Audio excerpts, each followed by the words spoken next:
देखिए, आरएसएस पर महात्मा गांधी के कत्ल के बाद सरदार पटेल ने और नेहरू की हुकूमत ने उन पर बैन लगाया।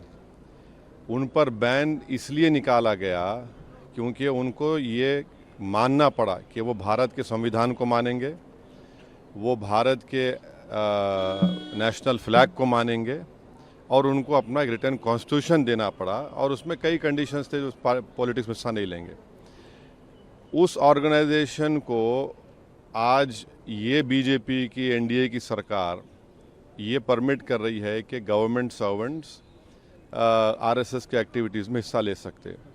तो ये मैं समझता हूँ ये बिल्कुल गलत है, क्योंकि आरएसएस का जो मेंबर का ओथ होता है, पहले तो मराठी में था, बाद में उन्होंने उसको संस्कृत में किया, फिर थोड़ा अमेंडमेंट्स किए।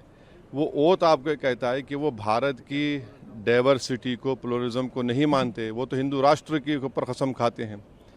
तो जो हिंदू राष्ट्र के ऊपर कसम खाता वो तो इंडियन नेशनलिज्म के खिलाफ बात कर रहा है। और मेरा मानना यह है कि जितने कल्चरल ऑर्गेनाइजेशंस है उनको परमिट नहीं करना चाहिए। तीसरी बात यह है कि ऐसे कई कल्चरल ऑर्गेनाइजेशंस है जो कम्युनिस्ट आइडियोलॉजी को मानते हैं।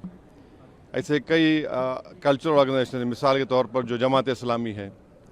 और आखिरी बात यह है कि इस फैसले से बात जाहिर होती है कि ये जो एनडीए के अलाइज हैं, ये लोग क्या कहेंगे इस बारे में भी, क्या वो इसको मानते हैं? देखिए, यही मैंने ट्वीट किया है कि पहले ED, CBI, income tax, election commission of India सब खाकी का काम कर रहे थे, खाकी शॉर्ट्स पहनकर काम कर रहे थे, पर डिक्लेयर नहीं कर पा रहे थे। अब खुलेआम डिक्लेयर कर पाएंगे।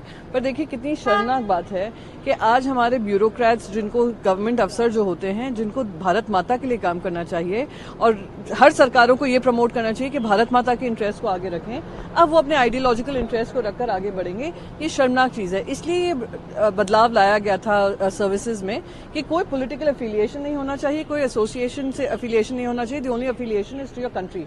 Unfortunately BJP wants to change that.